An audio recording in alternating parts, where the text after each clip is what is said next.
到你，却又惊雷起。长夜落日山河灼，你在缥缈云里花里，你在缥缈云里花里。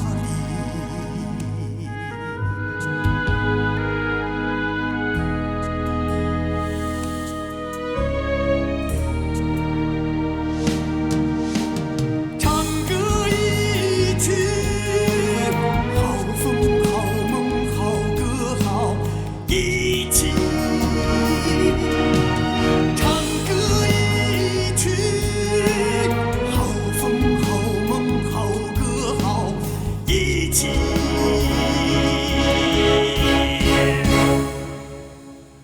唱歌一曲。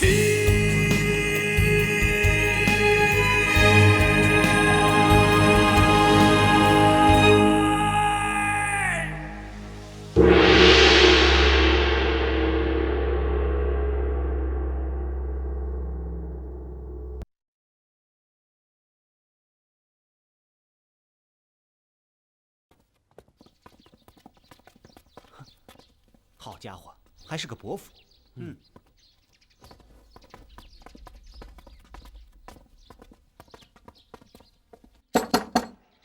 有人吗？有人吗？可煞作怪，难道是座空宅子？有人吗？有人吗？怎么回事啊？刚才我敲门，没人答应，然后门就开了。管他的，进去再说。哎，贵主人，小人狄春有要事求见，告诫。走，走，走。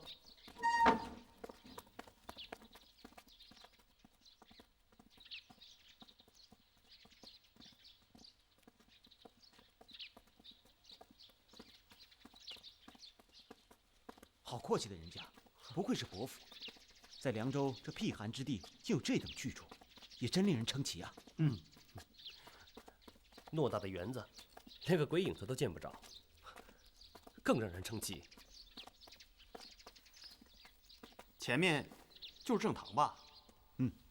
走，走，走。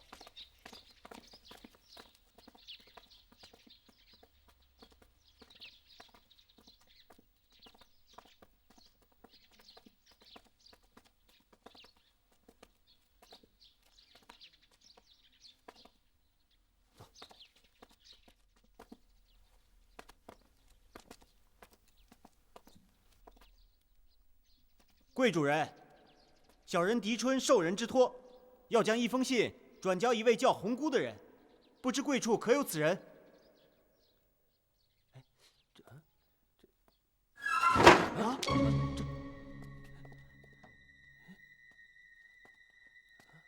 贵主人不要误会，小人真的是受人之托。受何人之托？受一位夫人之托，信在何处？在小人手中。将信放在门前。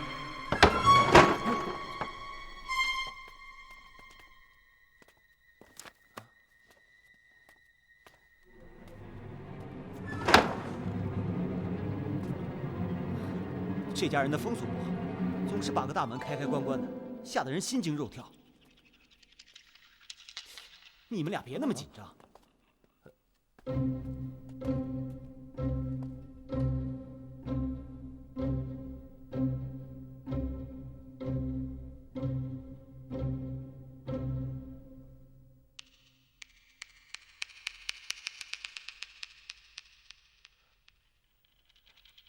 这堂里怎么让人觉得那么憋屈啊？我看事情有些不对。你别自己吓唬自己。咱们受人之托前来下书，还能犯了谁的忌不成？走。等等，几位，请随我来吧。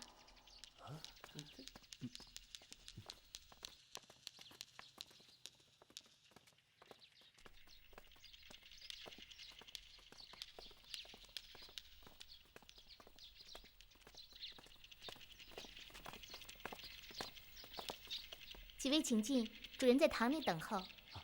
多谢知也。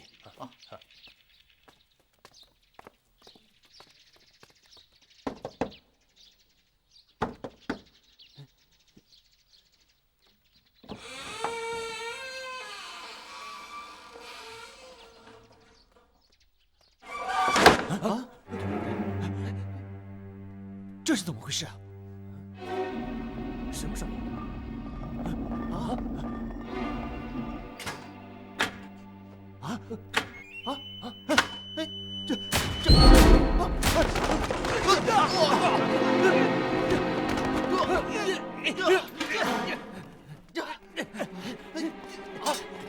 你们这是做什么？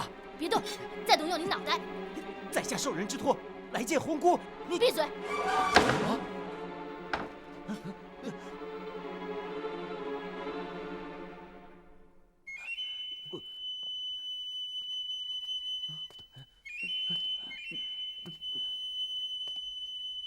是谁让你前来送信？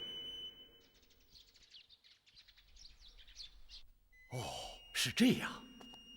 是的，整个事情的经过就是这样的。曾太，现在你还认为此案是邪神所为吗？你身为刺史，封疆大吏，深悉境内梨树生计安危，其责不可谓不大。然在凉州辖境，歹徒猖獗，假借神明，危害百姓，以致生民性命难以维系，境遇万分凄苦。而你这位刺史大人竟丝毫不知，还妄言什么邪神作祟，将此事说成是冥冥之事，难道你不惭愧吗？恩师教训的是，曾太遇事不察，粗疏大意，万分汗颜。此案蹊跷诡异，犯案之法更是大异寻常。对手利用当地百姓对黑衣天王的笃信，将案件引入歧途，无迹可寻，无踪可查。先将你们带进一个不可知的世界，而后再一步一步走进了他们设计的构中。所幸的是，天网恢恢，此事竟为恩师所遇，真是凑巧之极呀。大人之所以绕道深山，就是听说凉州附近百姓崇信邪神，深恐危害曾兄志举，为你惹来麻烦，这才特意绕道前赴深山探查。我们一路所遇，根本不是巧合，而是必然呢。恩师深情关怀，令曾太万分惭愧。好了，坐吧。好，来坐。恩师，案发之后，学生已命人暗中调查散布在各处乡村的黑衣天王庙，并且将凉州全境封闭，尤其是各州道及外国的行旅商队，更是只可进不可出。非常好，此乃明智之举。就此次案发来看，对手的目的绝不会只为了那500万两饷银。哦，你想一想，以黑衣社在凉州一带的势力和其巧取豪夺的手段，用什么方法不能得到几百万两银子？他们为什么要犯此大险，从精锐的龙武卫铁甲军手中劫夺银两？不错，龙武卫是天下精兵，战力之强，稳打海内。一旦黑衣社操作不当，定会弄巧成拙，不但无法劫走饷银，还会陷自身于死地。这种做法确实非常冒险。是啊，劫夺由龙武卫铁甲军重装押运的饷银，谈何容易？首先，劫运大军出发的日期、行走路径都是朝廷的绝密。试问，这些黑衣社的歹人是怎么知道的？大人，刚刚卑职也想到了这个问题，我想这当中定是有内奸作祟。内奸？元芳说得很对，这一点现在已经可以肯定了。其二，元方刚刚说过，龙武卫铁甲军训练有素，乃天下精兵，其战力之强，绝没有一支民间的武装力量可以与之匹敌。据曾泰叙述当时现场的情形，可以肯定，黑衣社歹人不是通过强攻的方式达到目的。我们依照当时现场以及我们在荒山古堡和洪家堡两处所看到的歹人释放毒气致人死命的情形进行推断，应该可以得出这样一个令人比较信服的结论，那就是他们是使用了投毒的方式，令解运大军全军覆没。这一点应该是毋庸置疑。好，那么问题就出现了，这些歹人是如何令3000精兵同时中毒的呢？这真是一件奇异的事情，说起来容易，真正操作起来，可以说没有丝毫的可能性。恩师，歹人会不会像古堡和洪家堡那样释放毒气，致令大军中毒呢？不可能，大漠之中不比天王庙和谛厅这种封闭之所，那里通风透气，即使将毒气释放出来，也会随风飘走。更危险的是，一旦风向改变，那他们不但达不到毒杀大军的目的，自己还会受到重大的伤害。有道理。我想他们做成此计，定然与大地洞有着紧密的联系。大地洞？可这与大地洞有什么关系？而今事情尚不明朗，我们只是做一个推断性的分析。据你说，地洞之时，大漠里刮起了旋风。正是，凉州地区自古即是如此，每遇地洞，必会引发沙漠旋风，持续时间多则数日，少则1天。你刚刚还说到，所有死亡的军卒都是敞胸露怀，嘴唇干裂。是的。从死亡军卒的状态，我们可以得到这样一个结论：大军中毒之前是处在极度缺水的状态下。应该是的。你们想一想，解运大军进入大漠，是事前规定好的解运路线，并不是仓促之下做出的决定，对吗？这是当然。既然如此，大军在进入沙漠之前，不管是军卒的随身饮水，还是灌饮骆驼的用水，都会准备充足。这一点你们认为有道理吗？这是肯定的。进入沙漠，水是第一位的。那么又是什么原因致令大军进入沙漠之后如此的缺水呢？方哲身为大军主将，又是什么原因令他离开大军，率小队进入彩虹峡谷呢？我想事情应该是这样的：地洞引发了大旋风，导致饮水流失，致令大军无法继续前进。方哲便下令大军驻扎，自己率小队轻装前去找水。有可能。有一点大家都清楚，那就是黑衣社的歹人们多年以来在凉州一带假借神明，鱼肉百姓，因此黑衣天王之名在当地百姓中流传甚广。不错。当方哲所率的找水小队乏可交加之际，黑衣社的歹人们伪装成神祗，在彩虹峡谷预先设伏，将水送给大军。毒就在水里。正是。可黑衣社歹人怎么会知道方将军要走到彩虹峡谷呢？我想应该是内奸。现在一切还没有证据，我们只是推断。假设正是这个内奸将找水小队引到了彩虹峡谷，那么在小队遇害之后，他会做些什么呢？带领黑衣社歹人进入大漠，找到解云大军，将含有剧毒的水送给大军饮用，这才致令3000铁甲军全体覆没。可是恩师，这也太匪夷所思了吧？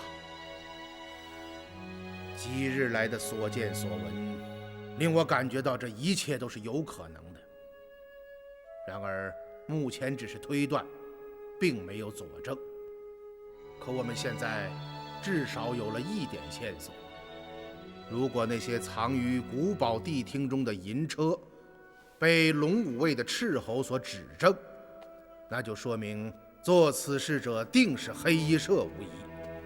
如果真是这样，你们想一想，倘若不是我和元芳深山所见，此案定会被朝廷当作一宗明案来处置，最后不过是撤几个官，罚俸，不了了之。由此可见，行此事之人用心是何等的精巧，策划又是何等的周详。他们花费了如此巨大的心力，定下这般奇巧的计划来谋此大案，难道真的只是为了贪图这几百万两银子吗？恩师，您的意思是？从连日来我们对黑衣社的观察和了解，劫夺饷银不过是一个巨大阴谋的开始，后面的事情会更加凶险。您是说他们还有后续计划？而今大势已发，我们要尽快破获逆党，追回饷银，破解奸谋，否则社稷难安，关河不宁啊！哦，对了，恩师，还有一件事。什么事？昨日长史查对大军死亡名册之时，发现少了一个人。谁？副将廖文清。据那名斥候演讲，大军进入大漠的时候，廖文清还跟随在房将军身旁。廖文清，曾兄，这倒是巧得很。昨天我们在洪家堡附近的山里救下了一个重伤的军官。哦，就是刚刚安置在西花院的那个病人。元芳，你的意思是？我并没有什么意思，只是觉得事情非常凑巧。恩师，以学生看来，这个廖文清甚为可疑。哦，却是为何？恩师请想，3000解运大军全部殉职，房哲将军重伤，而独有这个副将廖文清失去了踪迹，这不可疑吗？刚刚元芳说的有理，这个廖文清很有可能就是黑衣社卧伏在解运大军中的内线，暗中将大军行进日期及路线密告歹徒，并作为内应。待行动成功后，便随同党一同离去。你说的有道理，有这种可能性。刺史大人，斥候带到。传他进来。是，进去吧。大人，这位狄先生是我的恩师，有话相询，你要据实回禀。是。你是解运大军的斥候？正是。大军是何时进入沙漠的？前日4时，大军进入沙漠之前，房将军命我2人骑快马赶奔凉州，向刺史大人通禀行程，并安排大军驻扎之所。装成饷银的银箱，想必你是见过的。哦，见过。你看看，这张封条是不是贴在银箱之上的？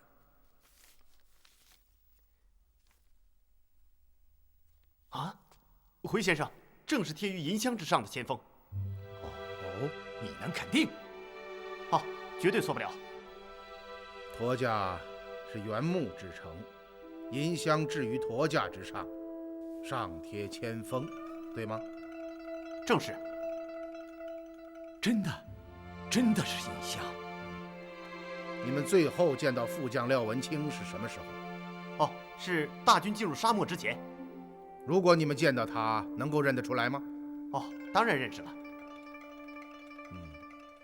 好了，你下去吧。是。那些箱子果然装的是饷银，看看起来我们的推断完全正确。王强一伙歹人利用大地洞，施巧计毒杀解运大军，劫走饷银。那个小姑娘临死之前所说的，就是这个意思。恩师，现在怎么办？事不宜迟，我们立刻率军进山，清剿古堡，擒拿逆贼，夺回饷银。是。别喝，别喝，有毒。你怎么了？你醒醒啊！小桃，他怎么了？先生，刚刚他突然坐起身，大喊大叫，然后又倒下了。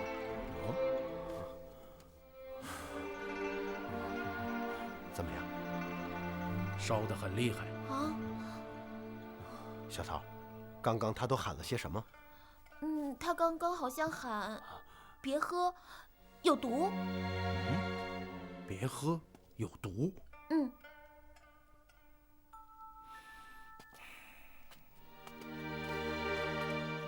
大人，自我们从半道救下他，已有几日光景了，怎么这病情还不见好转？哦，小桃啊。先生。每日的药量都是按我开的方子服用的吧？是啊。哦，小桃啊，我们要出去几天。啊，你们要走啊？几天就回来啊？哦，那不带我去啊？小桃，你还要照顾病人啊。那倒是。可你们早点回来。这儿人生地不熟的，万一……你放心吧，不会有事的啊。那好吧。待会儿狄春回来了，你要他骑快马赶到荒山古堡与我会合，听明白了吗？听明白了。好好看着病人啊。先生放心。恩师，都准备好了，我们出发吧。好，走。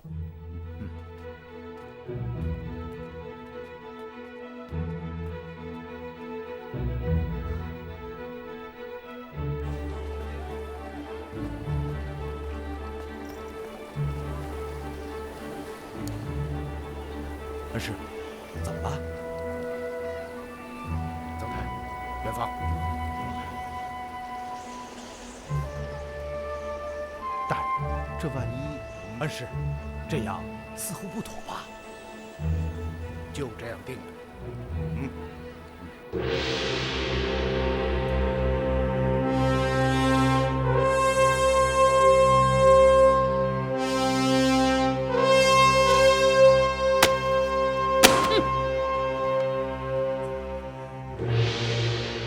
3000铁甲军罹难，数百万两饷银全部消失。凉州刺史曾泰在奏折中说，乃是邪神作祟，在大漠之中施妖法残杀大军。朕看到了。是，陛下，此事该当如何处置？该杀！左龙五卫将军房哲身为解运大军统帅，王乎懈怠，以一军之力，竟为小小的妖神所灭。这令大军损折，官银失丧，实为恶中之首，着即免去左龙五卫将军之职，押解进京，交部机三司议处。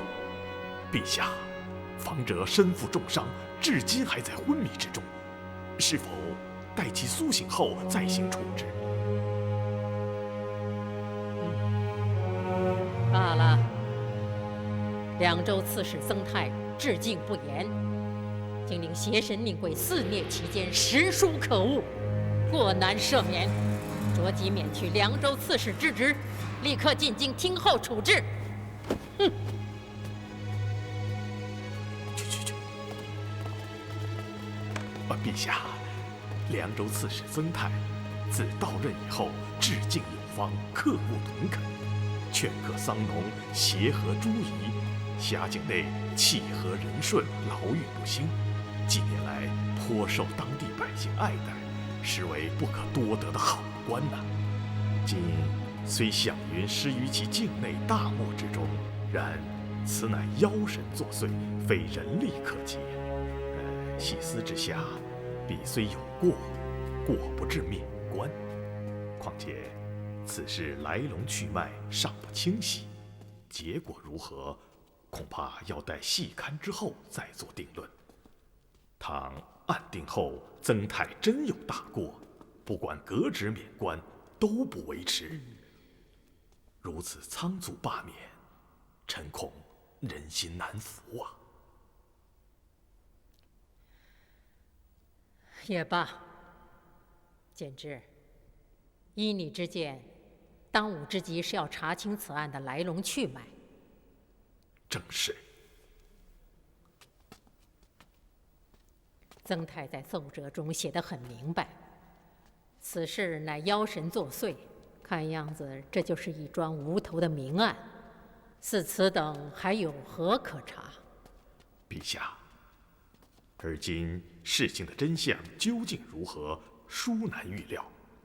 以臣愚见，陛下当委重臣赴凉州查查，以使真相大白于天下。如果真是一桩妖神作祟的明案，恐怕也就只能是不了了之了。到那时，陛下再做处置也不为迟啊。那依你之见，何人为宜啊？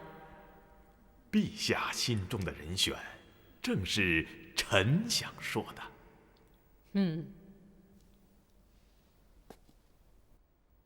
狄怀英。能使此案大白者，除狄怀英，再无旁人。话是不错，然朕刚刚准其回并州休养，事隔数日便委以差遣，是不是有些言而无信呢？陛下过虑了。像狄怀英智力忠纯，以往的大案奇案，哪一次他不是临危受命？陛下又何曾听到他危言抱怨呐？就这样定下了。简之，你即刻拟旨，赴狄仁杰内史职，加西北道处置大使，前往凉州查查此事，只道即行，不得迁延。臣遵旨。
问题吧？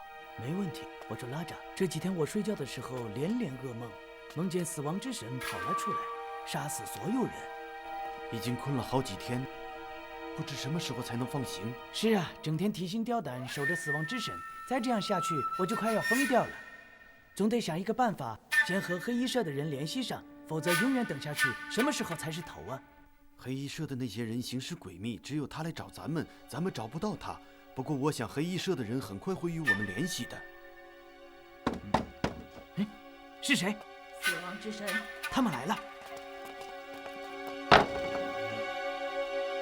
你是黑衣社的人？嘘，进去说。请进。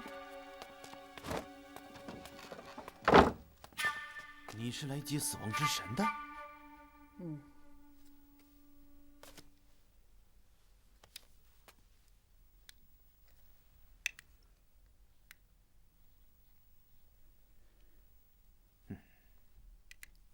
你们终于来了，怎么就你一个人？最近风声很紧，昆卫圣骑士圣域今夜寅时到城北大仓库中交易。好，我们一定准时到。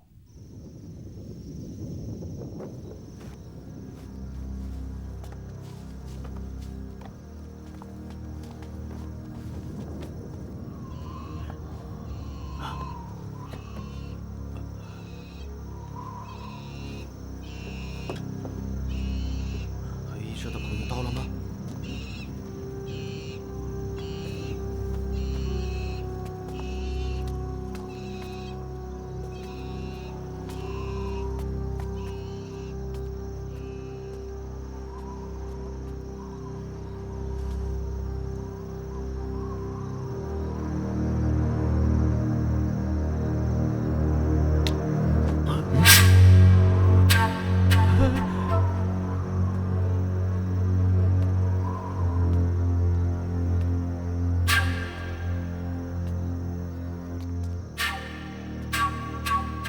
就是昆卫圣骑士，货都带来了吗？银子准备好了吗？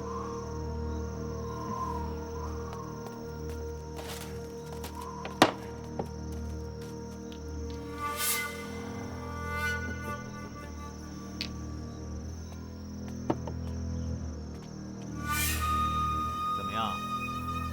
数目没错吧？你们很讲信用。现在可以验货了。验货？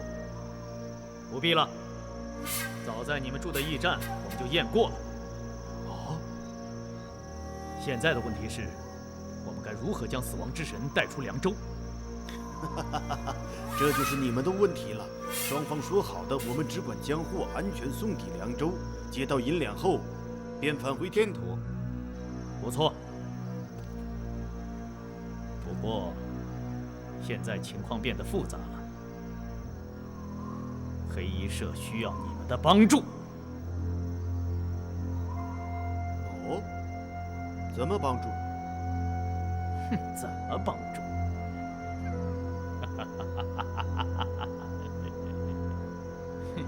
你说呢？对不起，我们要走了，叫人把银子搬走。好，好了，后会有期。拉长，咱们的人都被杀了！什么？你们的尸体就是对我们最大的帮助。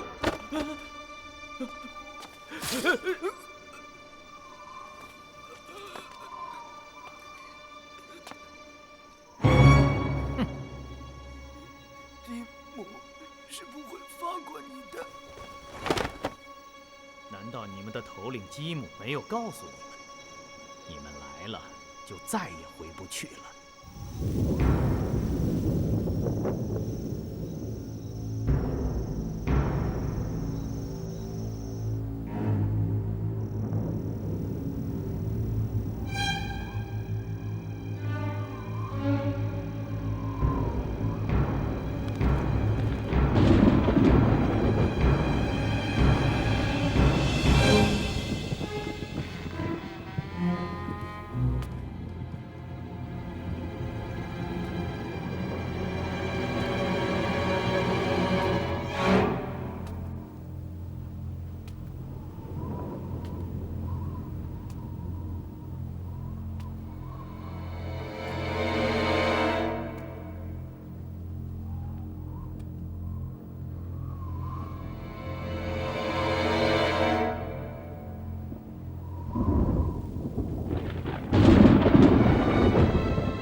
先生，你回来啦？怎么了，小桃？刚刚那个黑影不是你吧？什么黑影？哦，方才有条黑影从屋里窜了出去，吓死我了！朝哪个方向去了？朝后面去了。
李先生，找到了吗？那个人的长相你看清了吗？当时我睡得迷迷糊糊的，只觉得一条黑影跑了过去，没看清他的脸。哦，他没事吧？他没事儿。果然让狄先生说准了，这凉州城并不平静啊。李先生，原来你们没走啊！我还以为你们办完事儿回来了呢。小桃，这几日你要加倍小心。我会的。哦，对了，狄春哥哥到现在还没回来呢。我知道，狄先生走后，我向当地人打听到了吉祥巷的位置，还去那里转了一圈。巷子里只有个归义伯府，却没有发现狄春三人的踪迹。而今出京已过，他们还没有回来，我想肯定是出事了。出事儿？出什么事儿啊？现在还不好说。小桃，一会儿我要夜探归义伯府，寻找狄春三人的下落。这里就交给你了。你放心吧。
二老爷请。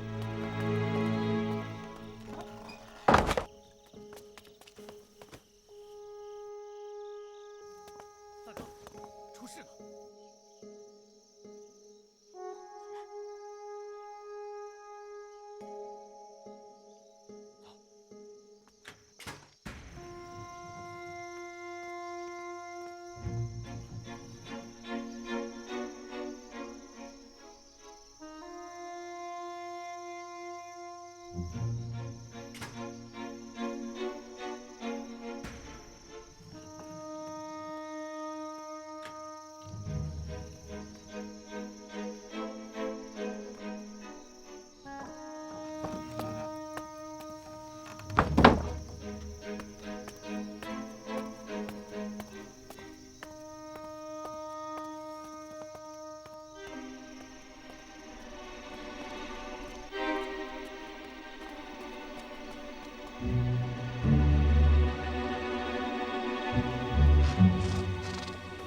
大家都过来！好，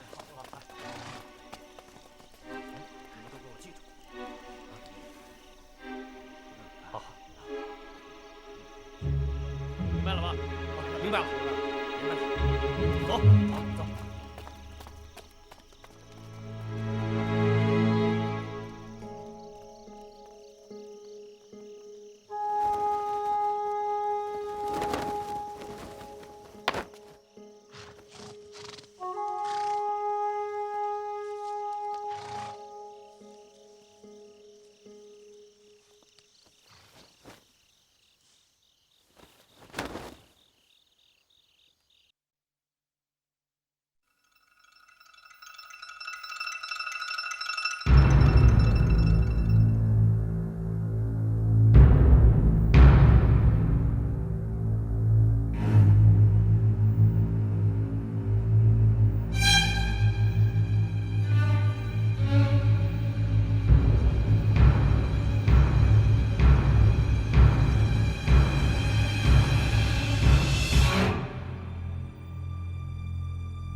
请记得订阅频道，请记得在影片下方帮我们留言、按赞、分享。